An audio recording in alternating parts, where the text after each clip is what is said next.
আপনারা দেখছেন সুর মিলানো বাঁশের বাঁশি, যে কোনো সুরে যে কোনো স্কেলে ছোটো বড়ো বাঁশির জন্য যোগাযোগ করবেন। তৎসঙ্গে বাদ্যযন্ত্র, লোকবাদ্যযন্ত্র, দোতারা, সারিন্দা, বেহালা, বাঁশের বাঁশি ইত্যাদি ইত্যাদি বাদ্যযন্ত্রের লাগি যোগাযোগ করতে পারেন। দেখছেন বাঁশি 24টা বাঁশি, 12টা স্কেলের, ঢোল, ডক্কি, দোতারা, এগুলো আমি নিজেও বহুত দিন ধরে বানাচ্ছি এবং যারা এই প্রেমিক তাদেরকে দিচ্ছি, বিক্রি করছি।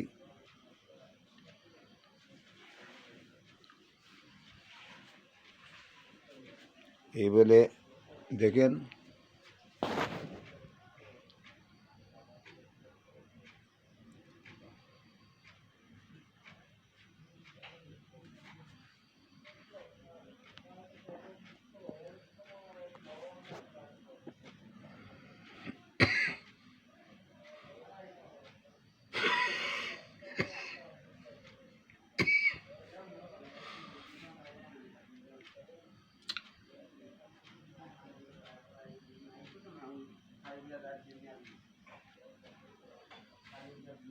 ইউটিউব চ্যানেল রঞ্জিত দাস ফ্লুট মেকার।